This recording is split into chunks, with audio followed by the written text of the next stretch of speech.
Hey, Dan. Hey, we decided, I decided to do kind of this last minute thing. Just some memories Evan and I have had.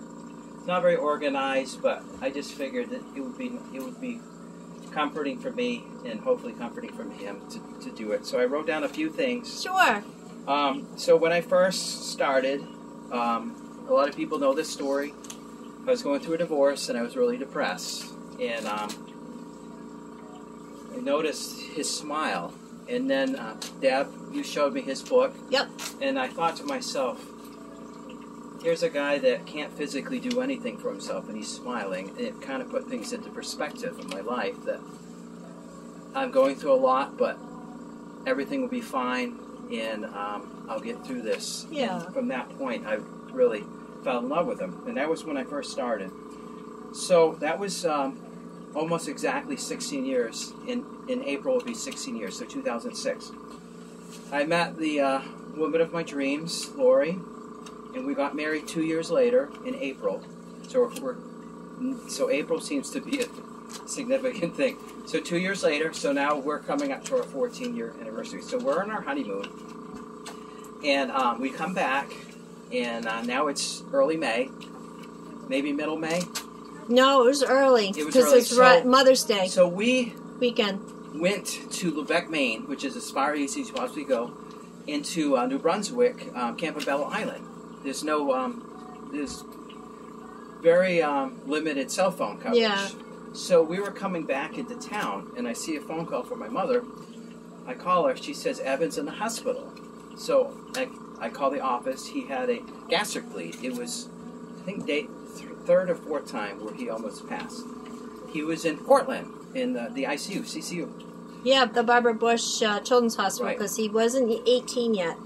So I'm like, oh man, like I'm just getting all this guy. We're 2 years in. So I go back to work, and I worked in the local water bowl and just the med-surg floor. And about a week later, I go to work, and I'm looking up at the board, and I see Klain. And I look at, I go into the computer, Evan Klain. I'm like, so I go to the charge nurse on days. I said, can I take care of him?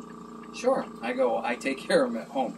So I go in, and Deb looks worn out. Deb, you look worn out. And you look up at me and you go, oh, it's you? It's you. Oh, I can sleep now. So I got a chance to take care of him. At my other job, like, what's the chances of that happening? He wound up recovering, and we had all these wonderful years.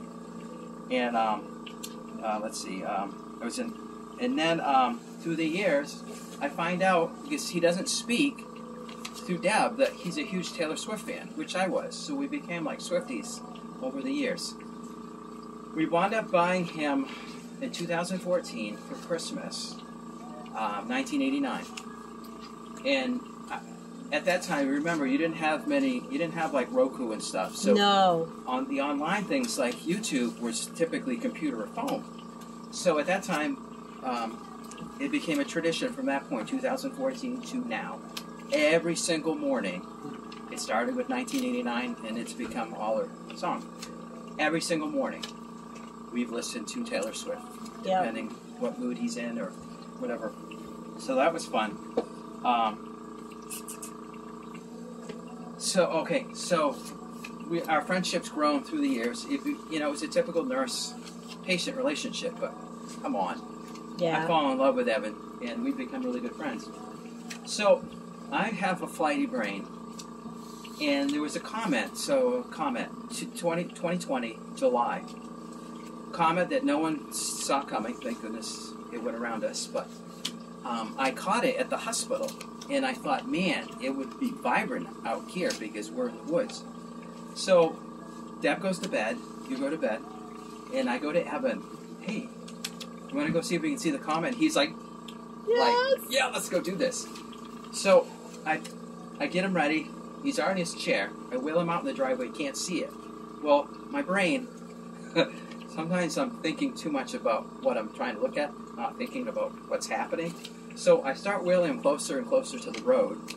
The road here is a 55-mile-an-hour zone, so people go 60, 65. So now here we are, darkness, middle of the middle of the night. It's like 9:30, but complete darkness. Going down the road, trying to find the comet. We find it. So we're sitting there, looking up, and he's like, I think it's like Thelma and Louise. He's like, this is awesome! Everything. He's like just you smiling. busted smiling, him smiling. out. Mom didn't know And anything. I'm looking up, going, Evan, look at the comet. And then my reality comes into car, and I think, like, I know we're buddies, but my job is to keep him safe.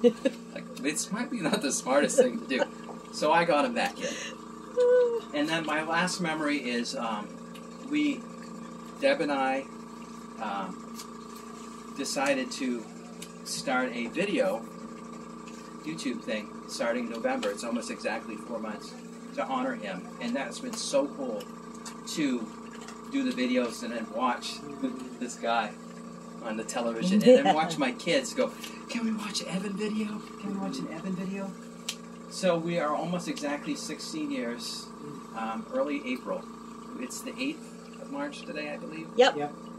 And it's been just so cool.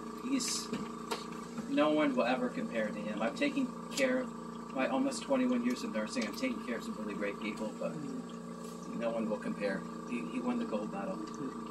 And it's just been so awesome to be his nurse over the years and become a really good friend to him. It's been wonderful having you here all these years.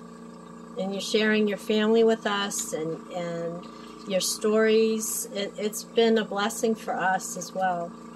Thank you. That's pretty much all I have. But thanks, I really Dan. wanted to put that on video with him beside me. Thanks, I love him everybody, so much. for checking out our videos. These two started the process of these videos.